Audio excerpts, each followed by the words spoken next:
The scissors made a satisfying snip as they sliced through the black titanium credit card, the pieces falling onto the mahogany desk like broken promises. I watched from the doorway of my father's home office, my stomach dropping with each metallic fragment that hit the wood. "There," my mother said, her voice sharp enough to cut glass. "Maybe now you'll learn some responsibility, Alexis. Before we jump back in, tell us where you're tuning in from, and if this story touches you, make sure you're subscribed, because tomorrow, I've saved something extra special for you." My father, Marcus Thornfield, CEO of Thornfield Industries, didn't even look up from his laptop. His fingers continued their steady rhythm across the keyboard, as if destroying his daughter's financial lifeline was just another Tuesday evening task. The only acknowledgement of my presence was the slight tightening around his eyes, that telltale sign that I'd pushed him too far this time. "Dad?" My voice came out smaller than I intended, barely above a whisper. He finally raised his head, those steel gray eyes that had intimidated Fortune 500 executives now focused on me with cold disappointment. "Alexis, you spent $47,000 in 3 weeks. On what? Designer handbags? Spa treatments? First-class flights to see your friends in Paris?" "It wasn't that much, it was exactly that much." He turned his laptop screen toward me, showing a detailed breakdown of my expenses in neat, corporate-style spreadsheets. My mother had clearly been thorough in her investigation. Hermes, $8,000. Tiffany & Company, $12,000. Le Bernardin, $3,000 for a single dinner party. Should I continue? I felt heat creeping up my neck, part embarrassment and part anger. "You spend more than that on a single business lunch." Business lunch, he emphasized the word like I was a child who didn't understand the concept. "Revenue-generating activities. Client relations. You spent $12,000 on jewelry you wore exactly once." My mother moved around the desk, her Louboutin heels clicking against the hardwood floor with military precision. Victoria Thornfield was everything I was supposed to become: elegant, controlled, and absolutely ruthless when crossed. Her blonde hair was pulled back in a perfect chignon, not a strand out of place despite the late hour. "We've been more than generous, Alexis," she said, settling into the leather chair beside my father's desk. "Your monthly allowance is more than most people make in a year. We've paid for your education, your apartment, your cars," I corrected without thinking. Plural. The temperature in the room seemed to drop 10 degrees. "Not anymore," my father said quietly. "The Porsche keys, please." "What?" The word escaped as a strangled laugh. "You can't be serious." "I'm completely serious. The Porsche, the American Express Black Card, the Platinum Visa, all of it. Gone." He held out his hand, palm up, waiting. My mind raced through the implications. No cards meant no shopping, no restaurants, no trips to the salon. No car meant. God, did they expect me to take the subway? This is insane. I'm 24 years old, not some teenager who got caught smoking behind the school. "Then start acting like it," my mother snapped. "Get a job. Learn what money actually means." "A job?" I couldn't hide the horror in my voice.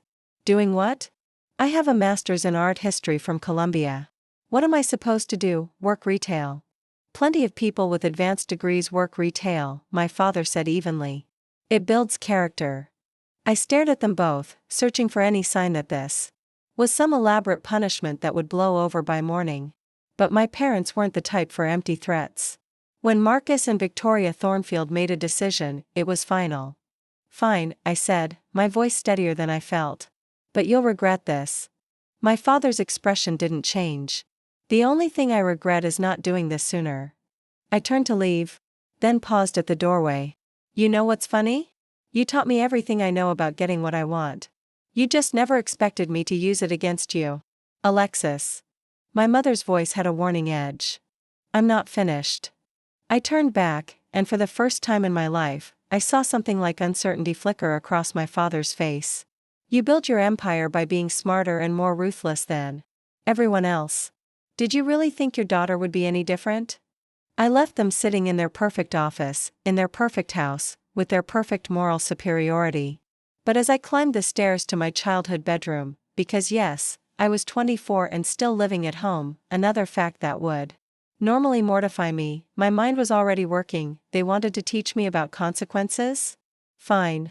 I'd learned from the best.my laptop was exactly where I'd left it on my desk, surrounded by the detritus of my privileged life, designer makeup, expensive skincare products, and a stack of art catalogs I'd been browsing for my next shopping expedition. I brushed everything aside and opened the computer, my fingers flying across the keyboard. Thornfield Industries. I'd grown up hearing about the company's clients, contracts, and corporate strategies over dinner conversations. My parents had never bothered to hide their business discussions from me. After all, I was just Alexis, the pretty daughter who cared more about fashion than finance. What they'd failed to notice was that I'd been listening. All those years of corporate dinner parties, board meeting discussions leaked over wine, casual conversations about multi-million-dollar deals, I'd absorbed it all. I pulled up the company website first, navigating through the public information with the ease of someone who'd grown up in the business. Thornfield Industries specialized in high-end consulting for luxury brands, helping companies like Cartier, Louis Vuitton, and Bulgari optimize their operations and expand into new markets. But the real money, the contracts that kept the company's stock price soaring, those were with the private clients. The ones whose names never appeared on the public website. I opened a new browser window and logged into my father's home network. The password was embarrassingly simple: Victoria 2024, named after my mother and updated yearly. I discovered it years ago when I needed Wi-Fi for a school project and had never bothered to mention that I knew it. The network gave me access to more than just internet. My father, like many executives of his generation, wasn't as careful about digital security as he should be. His home office computer was connected to the same network, and he had a habit of leaving himself logged into various systems. It took me less than 20 minutes to find what I was looking for: Meridian Holdings. The name appeared in a folder marked Q4 Critical Contracts, and the attached documents made my pulse quicken. This wasn't just any client, this was the client. The contract that accounted for nearly 40% of Thornfield Industries' annual revenue. I leaned back in my chair, reading through the agreement with growing amazement. Meridian was paying Thornfield Industries $12 million annually to manage their luxury real estate acquisitions across 3 continents. The contract was renewable every 2 years, and the next renewal date was December 15, 6 weeks away. But here was the interesting part: the contract had a very specific clause about key personnel. If certain critical team members left Thornfield Industries, Meridian had the right to terminate the agreement with only 30 days' notice. And who was listed as the primary relationship manager for the Meridian account? Jonathan Pierce. My ex-boyfriend. I closed the laptop and stared out my bedroom window at the Manhattan skyline. Jonathan and I had dated for 8 months, and it had ended badly. Very badly. The kind of badly that involved him cheating with his assistant and me finding out by walking in on them in his office. But Jonathan had made one crucial mistake during our relationship. He'd trusted me. He'd told me things about his work, his frustrations with clients, his ambitions to start his own consulting firm. He'd even mentioned that he'd been approached by headhunters from competing companies. Most importantly, he'd told me about his gambling problem. I picked up my phone and scrolled through my contacts until I found a name I hadn't called in months: Detective Sarah Chen, NYPD Financial Crimes Division. We'd met at a charity gala last year, and she'd mentioned that she was always interested in hearing about suspicious financial activities in the corporate world. I didn't make the call immediately. Instead, I sat in the growing darkness of my room, thinking through every angle, every possible consequence. My parents had taught me to be strategic, to think 3 moves ahead. They just hadn't expected me to turn those skills on them. My phone buzzed with a text from my best friend Madison: "Dinner at Le Bernardin tomorrow? I have news." I stared at the message, realizing I couldn't afford Le Bernardin anymore. Couldn't afford much of anything, actually. The weight of my new reality settled over me like a heavy blanket, but as I looked back at my laptop, a slow smile spread across my face. My parents wanted to teach me about money? About consequences? About the real world. Perfect. I was an excellent student, and I was about to give them a master class in how their own lessons could be used against them. I opened my laptop again and began typing an email to Detective Chen. The subject line read: "Potential financial irregularities, Thornfield Industries client account." My finger hovered over the send button for just a moment, then I pressed it. The war had begun. Detective Sarah Chen called me back within 2 hours. Her voice was crisp and professional when she identified herself, but I could hear the underlying curiosity. Miss Thornfield, your email mentioned potential financial irregularities at your father's company. Can you be more specific? I was sitting in a 24-hour diner in Queens, having taken the subway for the first time in my adult life. The coffee was terrible, but it was all I could afford with the $23 in cash I'd found in my purse. The irony wasn't lost on me. Here I was, plotting the destruction of a multi-million-dollar contract while nursing a $3 cup of coffee. Jonathan Pierce, one of my father's senior consultants, has been embezzling client funds to cover gambling debts, I said quietly into my phone. I have documentation. It wasn't entirely true. Yet. But I knew Jonathan well enough to know that his gambling problem had only gotten worse since our breakup. And I had something even better than documentation. I had access to create the evidence I needed. What kind of documentation? Financial records showing unauthorized transfers from client accounts. Payment schedules that don't match the official contracts. I can send you everything. There was a pause. Miss Thornfield, are you aware that filing a false report is a serious crime? Detective Chen, I wouldn't waste your time with false information. My father built his reputation on integrity. If there's corruption in his company, don't you think he'd want to know about it? Another pause, longer this time. Send me what you have. I'll review it and be in touch. I hung up and opened my laptop, connecting to the diner's Wi-Fi. Phase 1 was in motion, but I needed to move quickly. My parents would probably change their network passwords within a day or two. They weren't completely naive about security back. Into my father's system, I navigated to the Meridian Holdings folder. Jonathan's access credentials were saved in the company's password manager, another security oversight that would prove costly. Within minutes, I was logged into the client account management system as Jonathan Pierce. The beauty of modern financial systems is how easy they make it to move money around. A few clicks, and I had transferred $50,000 from the Meridian operational account into a new account I'd opened that afternoon using Jonathan's information. The account was with a small bank in Delaware that specialized in quick business setups, the kind of place that didn't ask too many questions if you had the right paperwork. Of course, I had no intention of stealing the money. I just needed it to exist long enough to create a paper trail. The next step required a different kind of expertise. I called my college roommate, Emma Rodriguez, who now worked as a forensic accountant for the SEC. Lexi. Oh my God, I haven't heard from you in forever. How's the fabulous life? Actually, Em, I need a favor. A big one. I explained the situation, carefully framing it as a concern about potential embezzlement at my father's company. Emma's tone shifted immediately from casual to professional. If you're serious about this, you need to be very careful. False accusations can ruin careers and land people in prison. I know. But if someone really is stealing from clients, shouldn't that be investigated? Emma agreed to review the financial records I'd sent her, but warned me that any irregularities would need to be reported through proper channels. Exactly what I was counting on. By midnight, I had created a convincing trail of financial misconduct.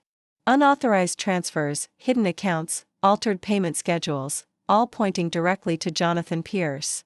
The records showed a pattern of gradually increasing theft over the past 8 months, coinciding perfectly with the timeline of our relationship and breakup. The most damning piece was an email I'd crafted using Jonathan's account, sent to a known illegal gambling operation in Atlantic City.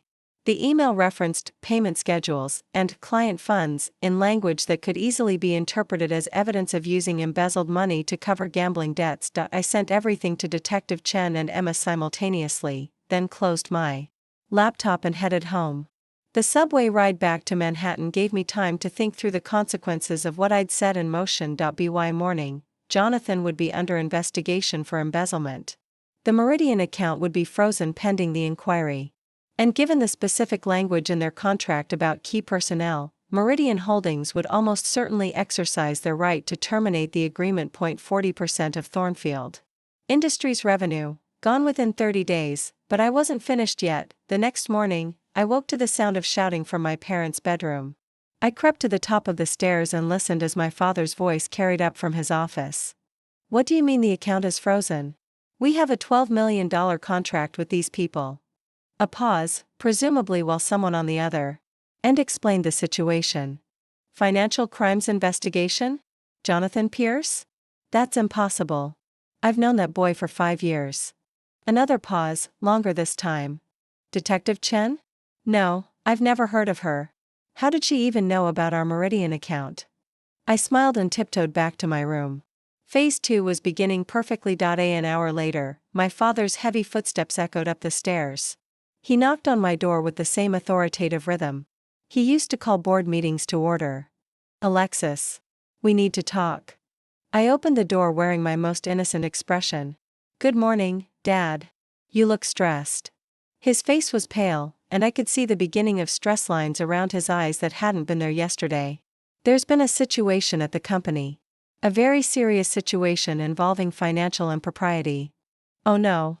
Is everything okay? One of our senior consultants is being investigated for embezzlement. The authorities seem to think he's been stealing from our largest client. I gasped, putting my hand to my mouth in mock horror. That's terrible. Who would do such a thing? Jonathan Pierce. Jonathan? I let genuine surprise color my voice. After all, I was surprised by how quickly everything was moving. But we dated for months. I thought I knew him. My father studied my face carefully. Alexis, did Jonathan ever say anything to you about financial difficulties? Gambling problems? Anything that might explain why he would risk his career like this? Here was my moment. I hesitated, as if struggling with a difficult decision, then sighed heavily. I probably should have mentioned this sooner, but I didn't want to get anyone in trouble over rumors. What rumors? He used to get these phone calls late at night. Sometimes when we were together, his phone would ring and he'd get this panicked look. He always said it was work, but the way he talked to whoever was calling, it sounded like he owed someone money. My father's expression grew grim. What else? There was this one time, we were at dinner, and he got a call. He stepped outside to take it, but I could see him through the window. He was arguing with someone, and I heard him say something about having the money by Friday and using the client account if necessary. None of it was true, of course. But it was exactly the kind of detail that would stick in an investigator's mind. Why didn't you tell me this before? I shrugged, playing the naive daughter perfectly. I thought I might have misunderstood. And after we broke up, I tried not to think about him at all. My father nodded slowly, and I could practically see him connecting the dots in his head. His daughter's ex-boyfriend, with apparent financial problems and access to client funds, now under investigation for embezzlement. It would seem like a tragic coincidence, not a carefully orchestrated revenge plot. There's something else, I said, as if just remembering.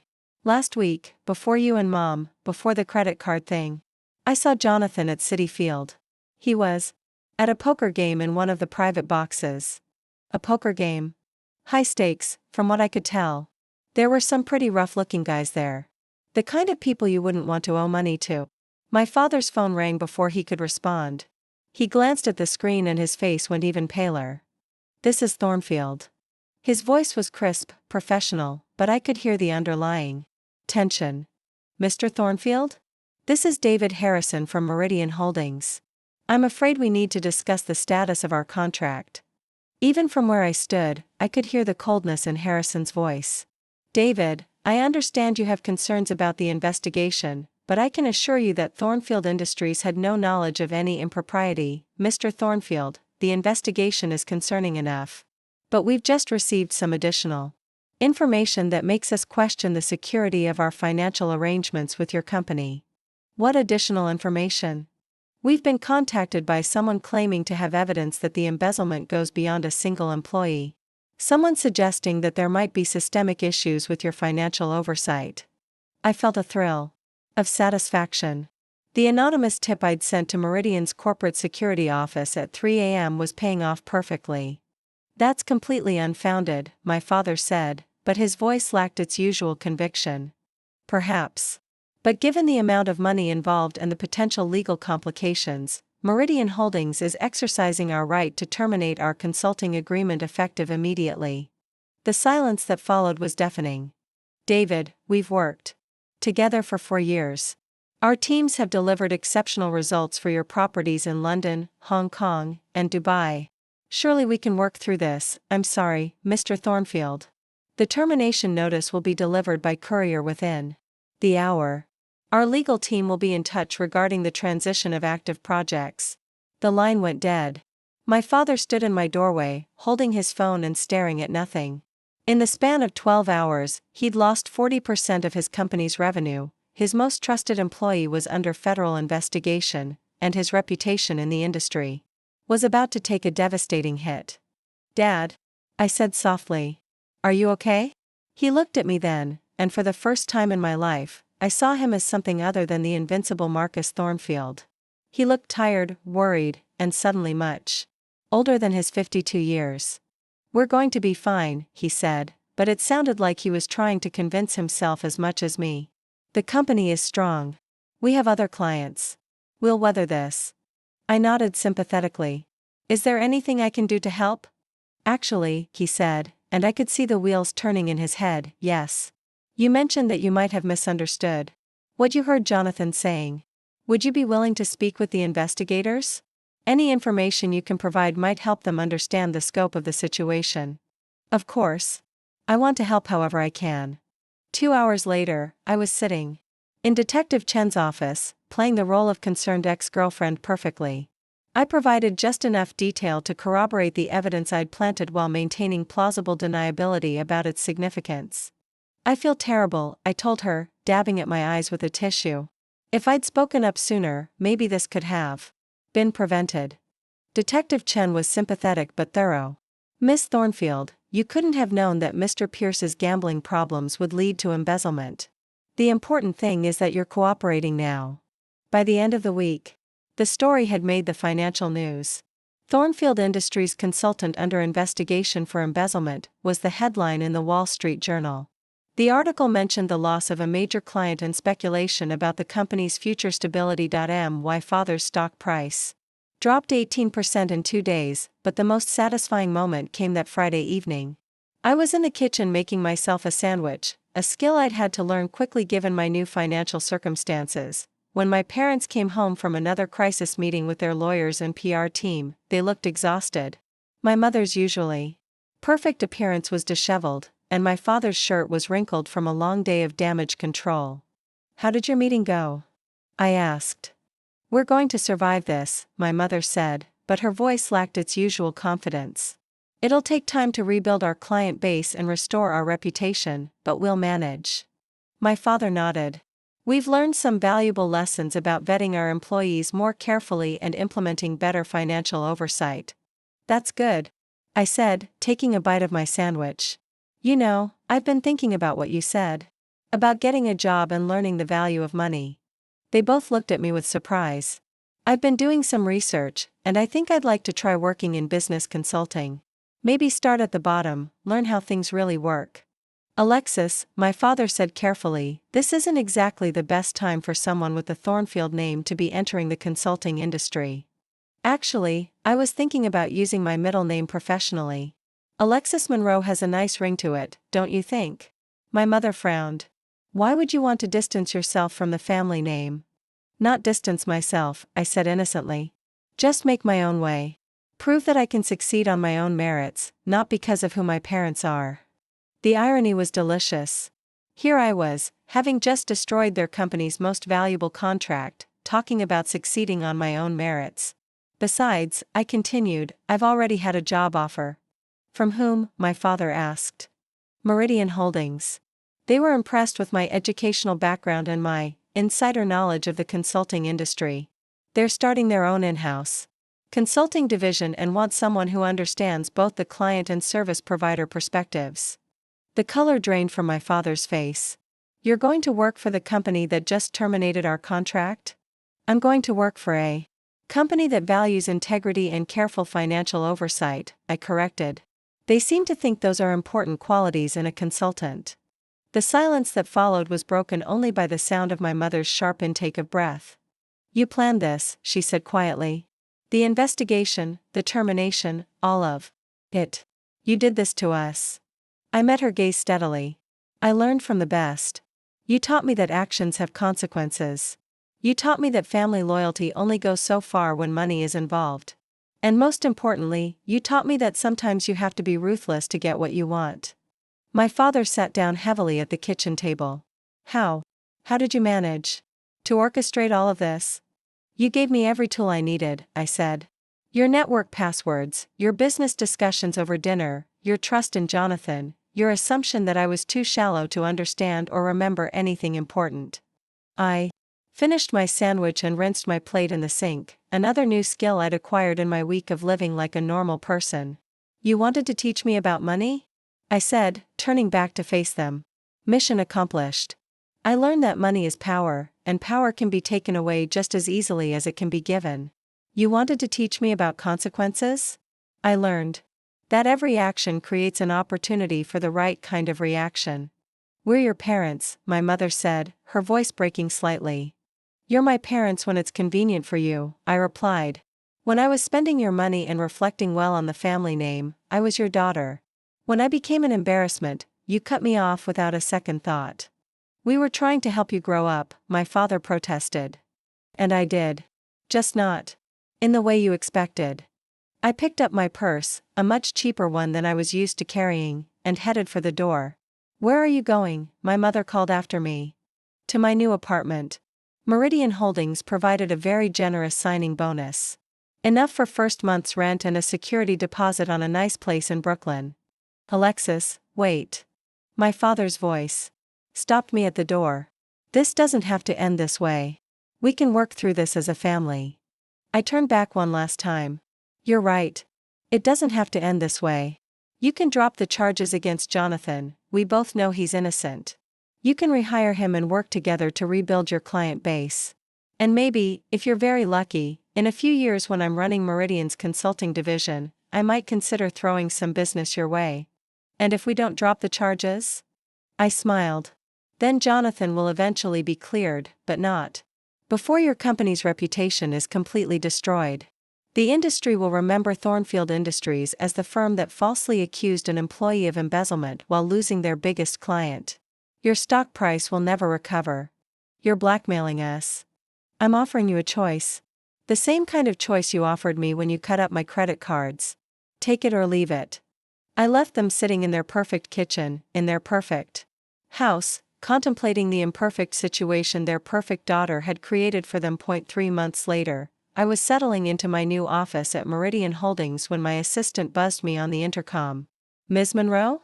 There's a Mr. Thornfield here to see you. He says he's here about a potential consulting contract. I smiled and straightened my new business suit, purchased with my own money from my own salary. Send him in. My father entered my office looking older and more tired than I'd ever seen him. The stress of the past few months had taken its toll, but Thornfield Industries had survived. Barely. They'd dropped the charges against Jonathan, who had been quietly rehired and was slowly rebuilding client relationships. Hello, Dad. Alexis. He looked around my office, taking in the view of Manhattan and the expensive furniture that came with being a senior consultant at one of the city's most prestigious firms. You've done well for yourself. I learned from the best. He sat down across from my desk, and for a moment, he looked like just another potential client seeking my services. We need help, he said simply. Thornfield Industries needs help rebuilding.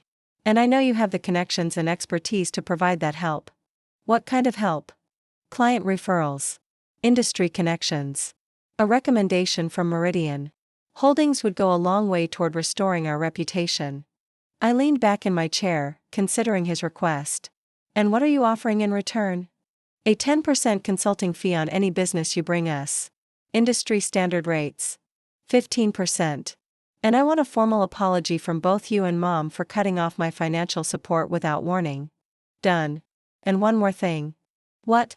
Next time you want to teach someone a lesson about money and consequences, make sure you're prepared for them to be a better student than you expected. My father managed a small smile. Believe me, I'll remember that. 6 months later, Thornfield Industries had recovered most of their lost revenue through contracts I'd helped them secure. My parents and I had reached a new understanding based on mutual respect rather than financial dependence, and I'd learned the most valuable lesson of all. Sometimes the best revenge isn't destroying your enemies, but proving that you can succeed. Without them, then graciously offering to help them succeed too. On your own terms, of course. After all, I'd learned from the best. Up next, you've got 2 more standout stories right on your screen. If this one hit the mark, you won't want to pass these up. Just click and check them out. And don't forget to like,